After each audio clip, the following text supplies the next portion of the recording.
Hey, what's up there, YouTubers? It's me again, Brian, aka Gamer55551, and I am back with a My 2 Cent video for this week, for the week of March 5th to 11th, where I take a look at a couple of stories that caught my attention and give you thoughts and my opinions on them, though. Do you want to know, I finished watching two shows that I was streaming on. One was on Netflix, which was Ghost in the Shell, Standalone Complex 2045, and the other one was on Hulu, which was Chainsaw Man. And I would have to say, between the two, though, I definitely enjoyed Chainsaw Man a little bit more, though, which is really unfortunate because Ghost in the Shell was probably my first anime that I ever watched, though, so it's not terrible on Netflix or anything like that. It's just that I just don't agree with the choice of going with a 3D animation for that one. But both of them are still good, but between the two, I gotta go with Chainsaw Man and all. But anyway, though, we got 4 stories to cover, including basically Microsoft's comment about Call of Duty being on Switch, though, assuming, the whole acquisition deal goes through. The Outer Worlds Spacer Choice Edition apparently did not get off to the best of starts, though. Some information that was dropped on Wednesday regarding Starfield, and supposedly MVG, Modern Vintage Gamers, take on the possibility on the whole situation surrounding backwards compatibility in terms of what the Switch Successor and that kind of situation it could face, though. And if you're interested in where I got the source of these information, though, links will be in the description down below. So when you're watching this on YouTube. But before we get started, I like to do what I like to call the quick My 2 Cents, stories that kind of caught my attention, but I'm not going to go into a huge amount of details, though. The first one has to do with the fact that Hellsinger's Dreams, the Beast, though, has announced there will be several DLCs coming to it, though. For those who are not familiar, that is sort of like a heavy metal first-person FPS type of a game, though, where you basically attack your enemies through the rhythm of, the heavy metal music and everything like that. So it is getting some DLC, which is certainly it's nice, though. We learned that Grim Gore, once more, which is a remake of the 2007 Grim Gore game from Vanillaware, is getting a demo that will be released for the PS5, PS4, and the Nintendo Switch, though. Certainly it's nice for those who want to try it out and see if this is the kind of game that interests you as well. On top of that, though, we also know that Bayonetta Origins, Successor, and the Lost Demon will also get a free demo as well, and any progress you make in the demo you could bring over to the main game, which is certainly nice for those who are thinking about picking up this game and all, though. We also learned that supposedly later this year, Tunic will get a physical edition for the Nintendo Switch, which certainly is nice to see for those who are trying to pick up the physical version, though. That was one of my favorite games on Xbox and Game Pass last year, so glad to see this one is doing very well and all. We also learned that Akiba Trip Undead and Undressed Director's Cut is going to be due out this summer, though, and supposedly there will be sort of a collector's edition, though. For those who are not familiar with it, to sum it up the best, though, it's basically a fan service game where you're basically defeating vampires. The only thing is that in order to beat these vampires, you have to literally strip their clothes off. So it's a fan service game. Let me just sum it up the best way possible on that, though. We also learned that someone by the name of Chervis, if I'm saying her name correctly, is open to working with Kojima if they want to collaborate to the sequel of Death Stranding with Death Stranding 2, though. No word if that is happening or not, but supposedly she helped provide music for the first Death Stranding, though. We also learned that Square Enix has said that Forspoken and several other Square Enix games like Valkyrie Elysium, Star Ocean and Divine Force, the Dio Field Chronicles, certainly did not meet sales expectations, although they did kind of speak about Forspoken with this. And, well, I think there were a lot of things kind of going against Forspoken, which is a little bit unfortunate and all. We know that Illumination Productions will now be merged with Square Enix going forward, and supposedly they're finishing up any update to the game along with the DLC that they plan to it, though. It really is unfortunate, though, about some of these games not doing well, but it does raise certain questions about some of the decisions Square Enix has made so far in terms of, with some of their games, ranging from when they release them to how high of a sale expectations they are hoping for these games, though. We also learned that supposedly there are reports that Suicide Squad Kill the Justice League will not meet its May release date, and there are plans that it will be released supposedly later this year. This was broken by Jason Schreier of Bloomberg. However, recently there has been a report, at least according to what Jeff Grubb has been hearing, it's a possibility that Suicide Squad Kill the Justice League could be delayed into 2024, although nothing has been confirmed at this time, as Warner Brothers hasn't said anything yet, though. I'm sure most of you are aware that game was shown off during the State of Play, and unfortunately it got pretty badly downgraded and hammered online because of its always online connection, even with the single player, though, and the fact that they're aiming for a live service, even if they didn't call it a live service. So there's a lot of things about that game that rubbed people the wrong way, though. Whether this delay ends up helping or hindering the game, it remains to be seen. Most think that it's already been sealed for this game, but we'll have to wait and see whether or not the delay does happen. If so, if it gets pushed to 2024, or if it's pushed later this year or not. And supposedly in the movie and TV show part of the My Two Cent, though, we learned that supposedly the actor who played Punisher in the Netflix's Marvel shows, though, will be appearing in Daredevil's Born Again, though. I think John Bernthal, if I'm saying his name correctly, though. So it's certainly nice to see one of the cast from the Netflix make its way into the MCU and all, but I am kind of curious to see what this means going forward in terms of using his character in future MCU projects, whether it's on the big screen or the small screen, to be exact, though. And it'll be interesting to see once Deadpool 3 comes out, which is going to be an R-rated MCU movie, how well that does. And if that one does well, will this convince maybe Disney and Marvel to consider doing a Punisher show, but in a more TVMA style or anything like that? So we'll have to see about that, though. However, some bad news is that it seems to be reported that Daredevil's actors that were in the Netflix one, unfortunately, will not be making an appearance in the MCU Born Again series, which is a little bit unfortunate, to be exact, on that one. So very disappointing on that one. We also learned that James Gunn the DC studio will be starting with, their rebooted cinematic universe with Chapter 1, supposedly called Gods and Monsters. And it is being reported that James Gunn will basically be directing the new Superman movie. So we'll see how James Gunn handles the DC cinematic universe. Hopefully this one goes better than what it has been before in the past, though. We also learned that there were multiple Star Wars movies that may have been shelved by Lucasfilms. One of them is the one that was going to be handled by Kevin Feige, though. It remains to be seen how far along that movie was before it even entered theaters and everything like that, though. So a little bit unfortunate, though. Perhaps maybe they're feeling better just to stick with Disney Plus, given the success, like The Mandalorian has had, though, the Obi-Wan Kenobi, Andor, as well. And last but not least, we finally got the final trailer for the upcoming Super Mario Brothers, the movie. This was shown during a Mario Direct yesterday, though, and it's a shorter trailer, though, but it showed some very interesting stuff, though, including Luigi being in this dungeon hanging above lava and seeing a very disturbing Lumiere, or Luma to be exact, though. Those stars from the Super Mario Galaxy games, though. I mean, the way that it talked, though, that it was kind of dark and all, but there were also scenes of seeing Donkey Kong get the Fire Flower and become Fire Donkey Kong, which is awesome. And of course, the Rainbow Road area. So yeah, I'm hyped for this movie. I'm looking forward to seeing it, though. Again, I'm a little mixed with the idea of Chris Pratt voicing Mario, but I'm not completely against it or anything like that.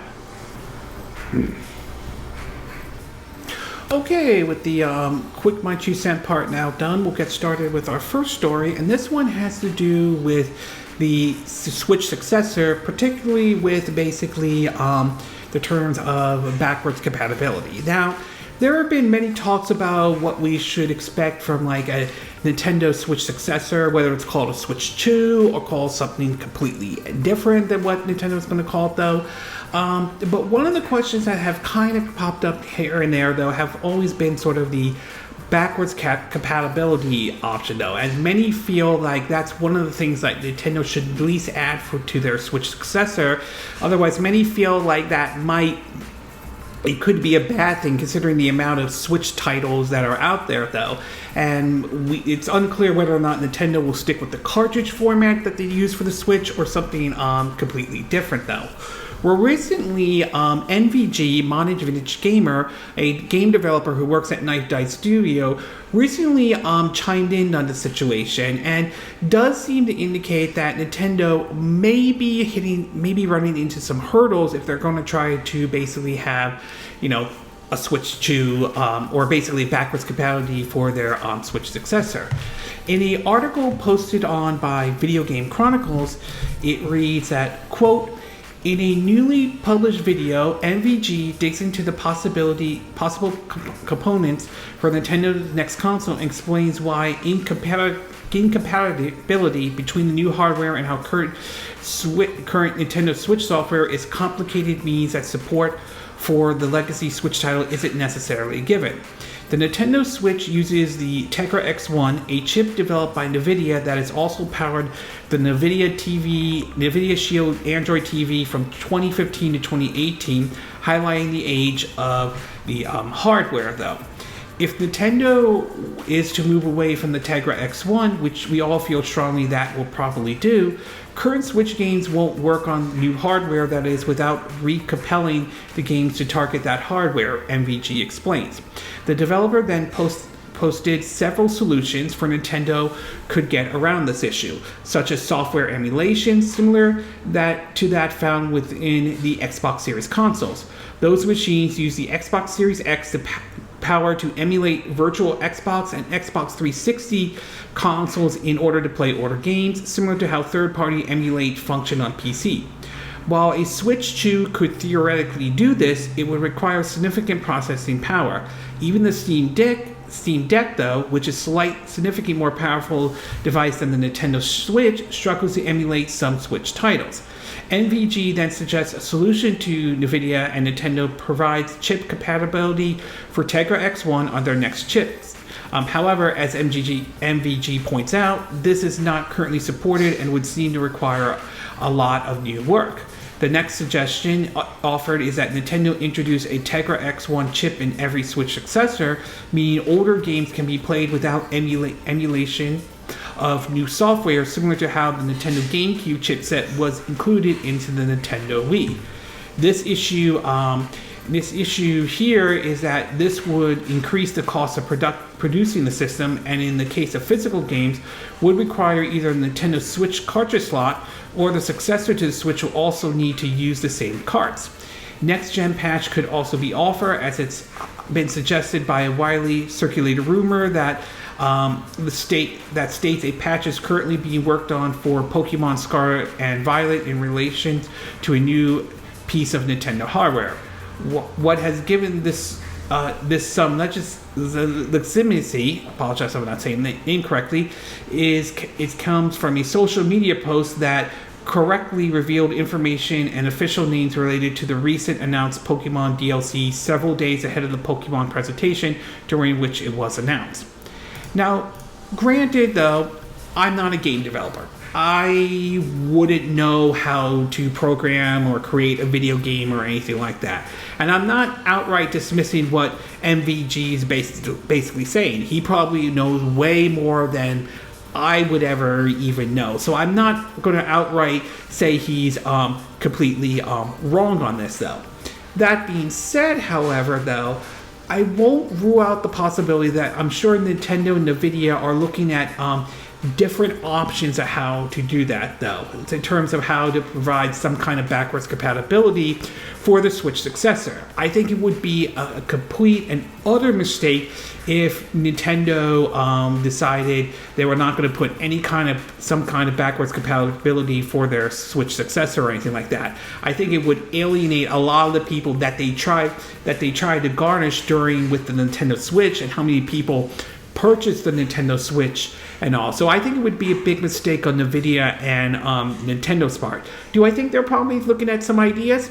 I'm pretty sure they are. I think that they are probably going to be looking at certain ideas to determine, can they pull this off or not. Granted, we'll have to wait and see until Nintendo officially announces the Switch successor. We don't know when that will be or anything like that. So for now, I would take some of this with some grain of salt, but I wouldn't completely outright dismiss it altogether. And I certainly will not outright dismiss a lot of the stuff Modern Vintage Gamer is basically saying. So overall, I do think it's a very interesting point that Modern Vintage Gamer has brought up, though.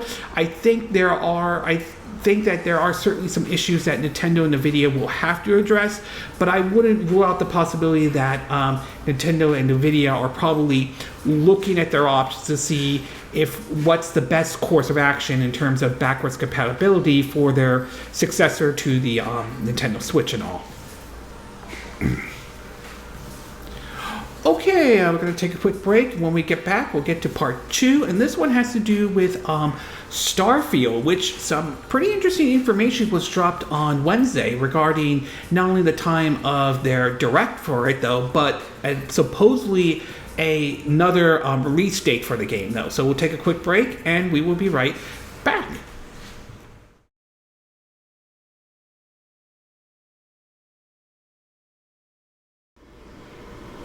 Okay, and we are back with part 2 of my 2 cent video, and for this one, we're going to be taking a look at Starfield and some interesting info that was dropped on Wednesday a bit unexpectedly. Now, I'm sure most of you have seen the saga with Starfield and what's been going on, though.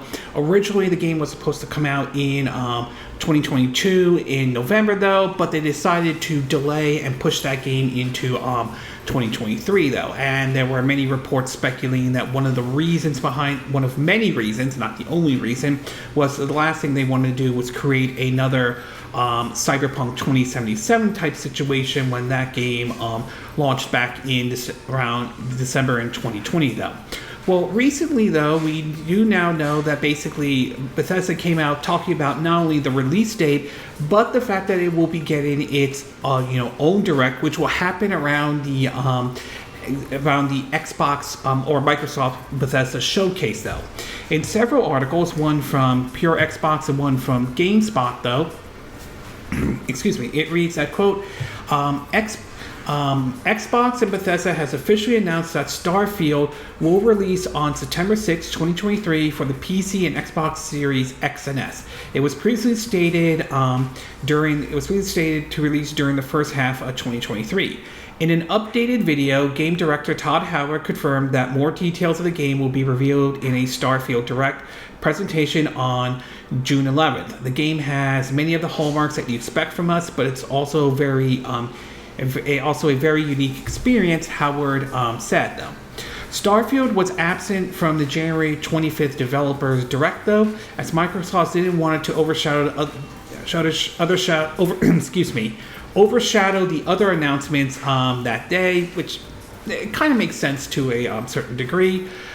To dedicate it the proper amount of time for the deep dive of Bethesda's game studio Starfield, a standalone show is in the work, Microsoft said back in January, though. Bethesda has slowly been reviewing more of its ambitious sci-fi games since it was first announced several years ago, with details on how factions will work in Starfield, classic Bethesda-style dialogue, options, and ship combat being spoken about in interviews and deep dives, videos, and everything like that.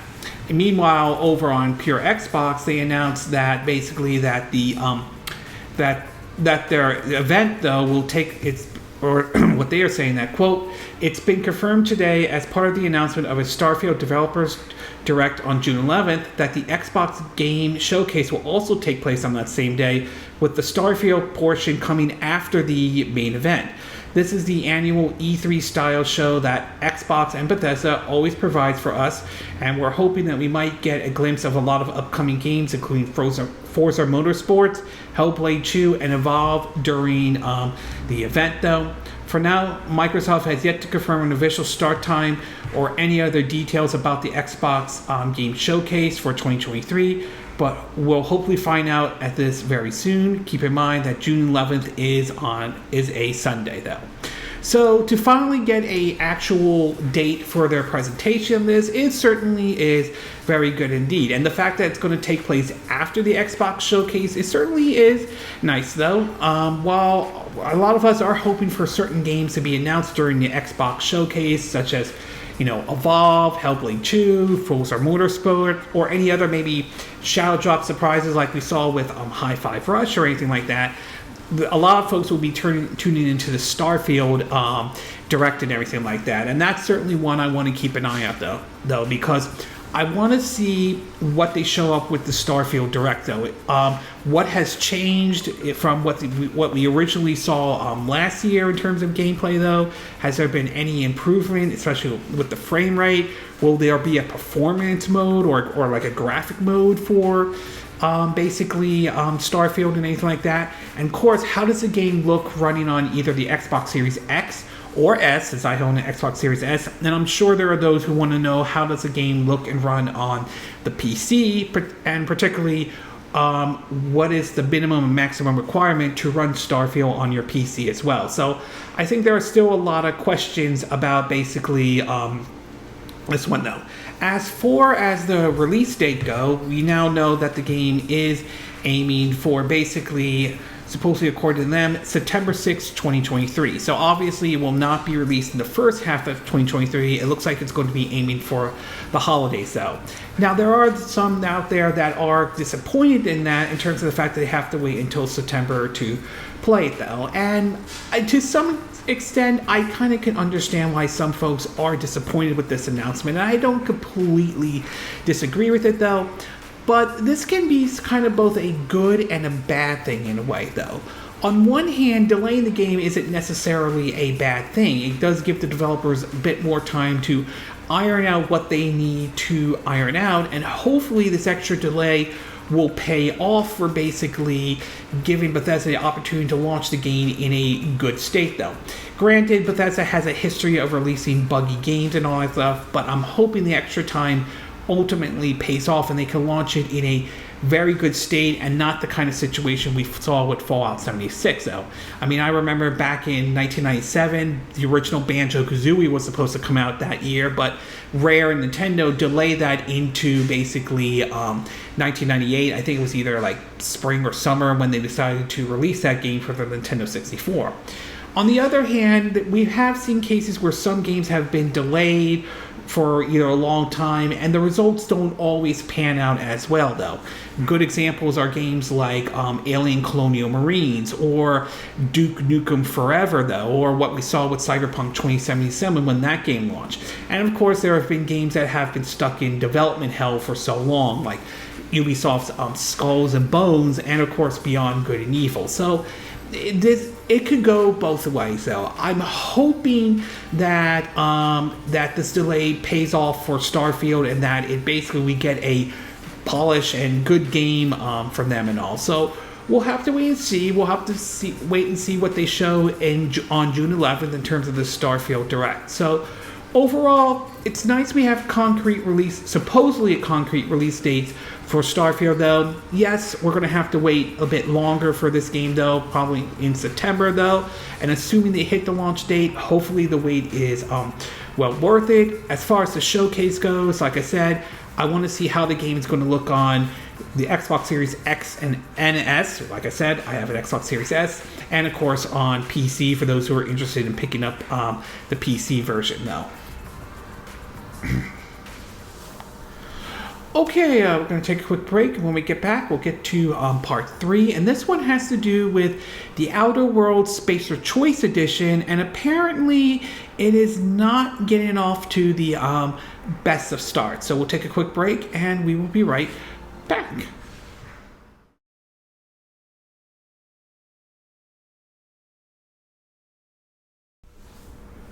Okay, and we are back with part 3 of my Choose Cent video, and for this one, we're going to be taking a look at the Outer Worlds Spacer Choice Edition, and sort of a bit of a controversy that game has gotten itself into. Now, in 2019, Obsidian, along with publisher Private Division, which is part of Take-Two Interactive, though, released the Outer Worlds. And this was an interesting game that was released at that time, because when that game came out, though, Fallout 76 was not in the best of position, nor was Bethesda in the best of positions either, though. But the game definitely was very much praised for its writing, to its gameplay, to even as it had an interesting futuristic sci-fi look, something you would see from like some of those old shows like Buck Rogers in the 21st century or anything like that. So it was certainly a very unique style and all. The game would later be ported over to the Nintendo Switch, handed by Virtuos though. But then after that, Obsidian would be purchased by Microsoft, and they would be currently working on games like Evolve, to a sequel to the Outer Worlds 2, and they recently finished Grounded, and of course Pentiment as well. So it was kind of interesting when we learned that the Outer Worlds Spacer Choice Edition was going to be released for the PS5 and Xbox Series X and S and PC, though. It was unclear whether or not this game would make its way to, Game Pass. As of right now, I have yet to see it make its way to Game Pass or anything like that. Well, following its release, though, there were major criticisms about this release, though, as there were reports of several performance and graphical issues ranging from what was on the PS5 to the Xbox Series S and X to even the PC version getting negative response to it as well. Well, recently, though, Private Division and Obsidian has recently responded to the negative response to basically what's going on with the Outer Worlds Spacer Choice Edition, though. In an article from Video Game Chronicles with an update to it, which I'll get to that update in just a minute, it reads that, quote, the updated version of Obsidian's 2019 game was announced last week and released on Tuesday for PS5, Xbox Series X and S, and PC. At the time of its reveal, publisher Private Division said Spacer Choice Edition featured higher resolution graphics, a dynamic weather system, overhaul lighting and environment improvement performance and load times, enhanced details to characters, and an increased level cap, though. But the game has been poorly received by players on all platforms, with numerous users complaining that its performance is significantly worse than the original title, though. An Obsidian player support representative wrote this on Reddit, saying, I am sorry that you all have been experiencing performance issues with the Outer Worlds Spacer's Choice Edition, though. I understand your frustration. This can be, and I assure you the team at Private Division is working on getting a patch out as soon as possible. They added, if you run into any other issues while playing the game, please feel free to submit a support ticket to Private Division. They are dedicated support for the Outer Worlds, and we're doing our best to funnel all the information to them so they can find a solution as quickly as possible. Though Spacer Choice Edition included the Outer Worlds base game and both its narrative expansion, Murder on Aquadonas, if I apologize for not saying the name incorrectly, and Pearl on Gorgon for $60 or £40. Players who own the game in both DLC packs for Xbox One, PS4, PC can upgrade the Spacer Choice Edition for around $10 or £5. Take-Two reportedly laid off staff at several divisions this week, including its indie publisher label, Private Division, though. It also points out in an update, it reads that, quote, Private Division has said our team is working on a patch for PC and consoles to address many of the visuals and performance issues being reported by players. We appreciate your patience greatly, and we'll be able to share this and the full list of patch notes with you before the end of next week. So the fact that this is supposed to be the collector's edition and was launched in a terrible state is, not really good for Obsidian and Private Division, indeed, especially considering this is supposed to be an enhanced version of basically one of their games that got universally praised and everything like that. This sounds almost very similar, though I'm not saying it's exactly the same, but very similar to what we saw back when Grand Theft Auto Trilogy, the Definitive Edition, came out, how this was supposed to be the enhanced version, and well, we all know how that turned out as well. So it's really unfortunate and very sad, though, and it raises questions of why they decided to ship it in this condition that basically it should never have shipped in this condition, even in the first place and all. And that really sucks, because I like the Outer Worlds. I think it is a good game and all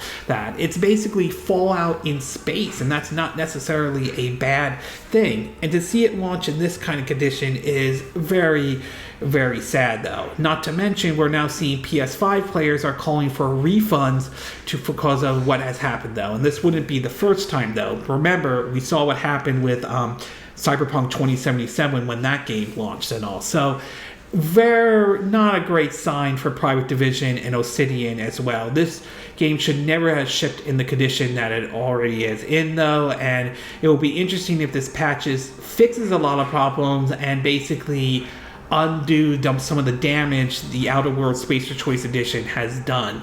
It looks like to me right now I'll just stick with the one that's on Game Pass, which is basically, I think, based off the Xbox One version. I'll just stick with that one for the time being until we know for certain that this one has been fixed and all. So overall, very disappointed in how Private Division, Take-Two, and Obsidian handled the Outer Worlds Spacer Choice Edition, though.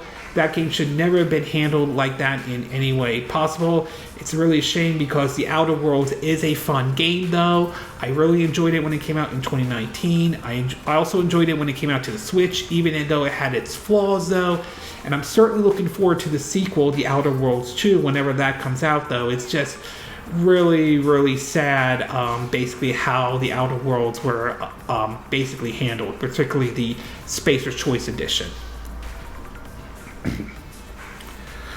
Okay, we're going to take a quick break. When we get back, we'll get to part 4, and this one has to do with some comments I think Microsoft has made about the possibility of Call of Duty being on the Nintendo Switch. So we'll take a quick break, and we will be right back.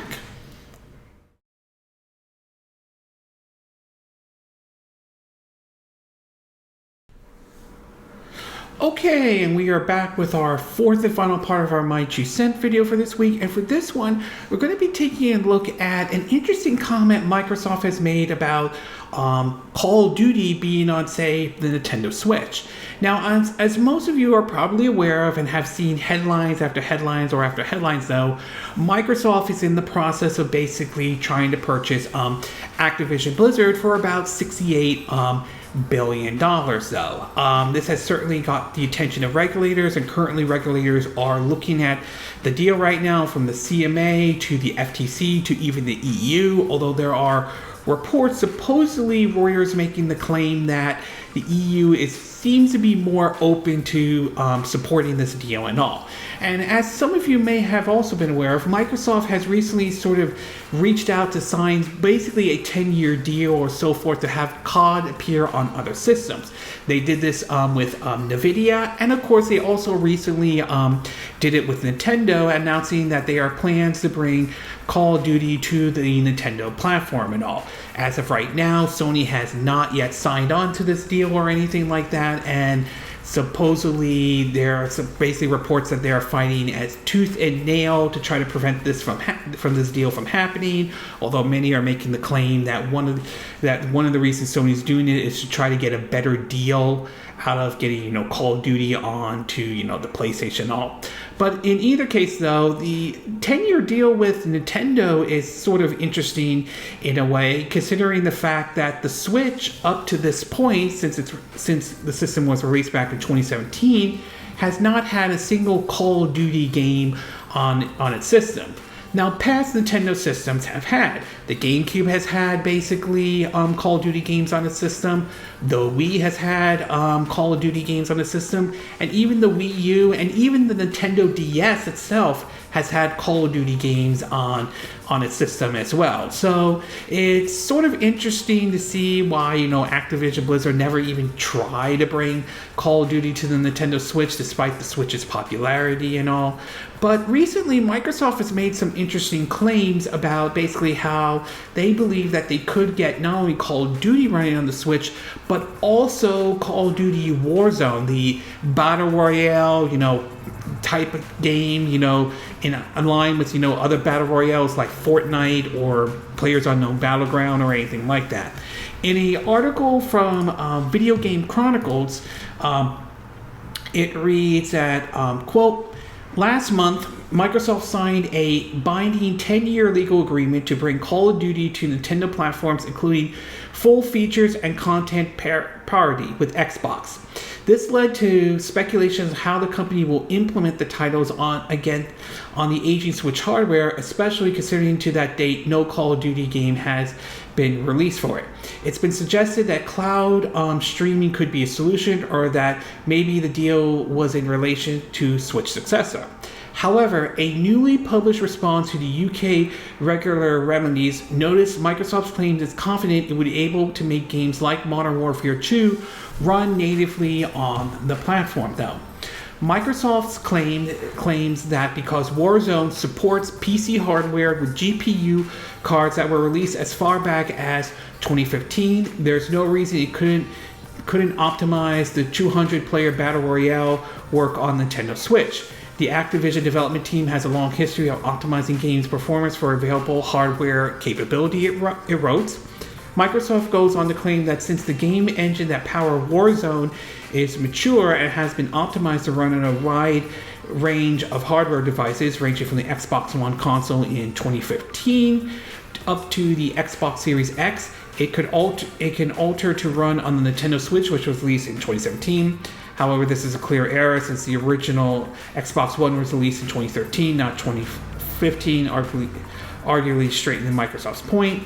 Microsoft cites Apex Legends, Doom Eternal, Fortnite, and Crysis 3 as similar titles that have been successfully ported to the Switch using standard techniques. It wrote, the parties are confident that in addition to Warzone, Call of Duty buy-to-play titles, Call of Duty Modern Warfare 2, can be optimized to run on the Nintendo Switch in a timely manner using standard techniques which have been used to bring games such as Apex Legends, Doom Eternal, Fortnite, and Crysis 3 to the Nintendo Switch. Now, is it possible that a Call of Duty game could run on the Nintendo Switch? Yes, it can, but there are certain compromises that would have to be made for this to run on the Nintendo Switch, though. For example, looking at games like Doom and Doom Eternal, for example, though, although I enjoy those games on the Nintendo Switch, there is no denying the fact that those games, compromises had to be made, ranging from dropping the resolution, at least to 720p, to dropping the frame rate down to 30 frames per second. And it also shows that as impressive as it is to see those games running on the Switch, it also shows there are some limitations to it as well. Same thing with Witcher 3 Wild Hunt, also running on the Nintendo Switch, though. So if Microsoft is serious about porting a Call of Duty game onto the Nintendo Switch, it's clear that compromises would have to be made. It's unclear how that will be in terms of a Switch successor, as far as we are aware of. But as far as the current Nintendo Switch right now, yeah, I wouldn't be surprised if certain compromises had to be made in order to get the game to run properly on the Nintendo Switch, or they may have to go to a port house to handle it, like how we saw, as I mentioned, Doom and Doom Eternal and Wolfenstein 2: The New Colossus was handled by Panic Button.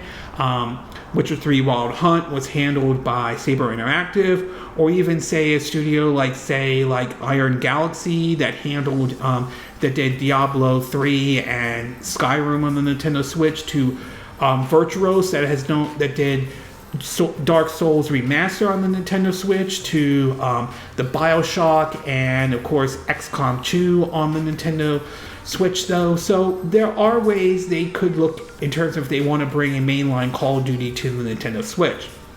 Another possible way that Microsoft and Activision Blizzard could take is basically create a Call of Duty game designed specifically with the Switch in mind, aka a Switch-focused title though. One example is Monster Hunter Rise. That was first released on the Nintendo Switch before going to other systems though, but I do believe that was designed with the Switch in mind and all. So it was basically like, since Monster Hunter World was not going to come to the Nintendo Switch, they decided to design one for the Switch, and that was Monster Hunter Rise. So they could take that kind of approach as well. So there are many ways that basically Microsoft could approach if they wanted to bring Call of Duty to the Nintendo Switch right now. Now, as I mentioned, it's unclear how that will be with basically the successor for the Nintendo Switch. So we don't know 100% if that would be different or not though. But as far as the Switch goes, there are many ways that they could approach it, but I don't deny compromises have to be made though. So overall, it's not entirely impossible to bring a game like Call of Duty or the current Call of Duty games over to the Nintendo Switch. We've seen impossible ports make their way over to the Nintendo Switch, so it's not out of the realm of possibility. That said though, you cannot deny the fact that compromises had to be made in order to make these games to run on the Nintendo Switch. So if Microsoft is very serious about bringing a mainline Call of Duty to the Nintendo Switch, or something like Warzone to the Nintendo Switch, don't be surprised if certain compromises had to be made in order to get the game running on the current Nintendo Switch and all. Okay, this concludes this My 2 Cent video for this week. And again, these are my opinion. What are yours? What are your thoughts about this backwards compatibility situation with the Switch successor?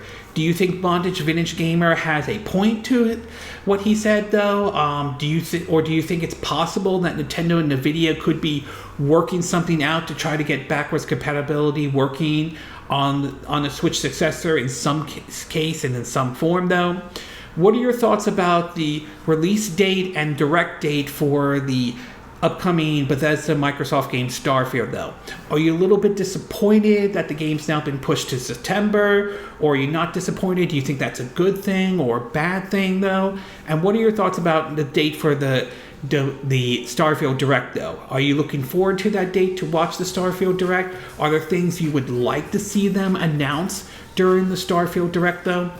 What are your thoughts about the Outer Worlds Spacer Choice Edition and some of the controversy in terms of how the game runs and everything like that, though? Did you pick up the Spacer Choice Edition? Are you happy what you picked up? Are you not happy about this, though? Do you think this game should not have been released in its current form? Are you going to stick with what the current version of the Outer Worlds is, or are you going to purchase the Spacer's Choice Edition, or are you going to wait until they fix the Spacer's Choice Edition? And what are your thoughts about COD or Call of Duty on the Nintendo Switch? Do you think that they can pull off Call of Duty running on the Nintendo Switch though? What kind of compromise do you think would have to be made to make it run on the Nintendo Switch? Do you think they should release a mainline Call of Duty on the Switch, or do you think they should do like a Switch focus or a custom-made Call of Duty game specifically for the Nintendo Switch? Do you agree with what I said in this video? Do you disagree? Do you have a difference of opinion? As always, sound off on the comment section below. Let me know what you think. And if you do like this video, I hope you hit the like button. I would appreciate it. And I hope you do subscribe to my YouTube channel. If you do, make sure you hit the bell icon for notifications of any new videos I put up. Also, feel free to share this video if you want to, and feel free to donate to my channel if you like. You can do it through PayPal me or Patreon or even Steam Labs though. Links will be in the description of this video, assuming you're watching this on YouTube. And I will see you again next time when I do another video. Hopefully that'll be soon. Until then, from Southern California, wish you all a good day then. Bye!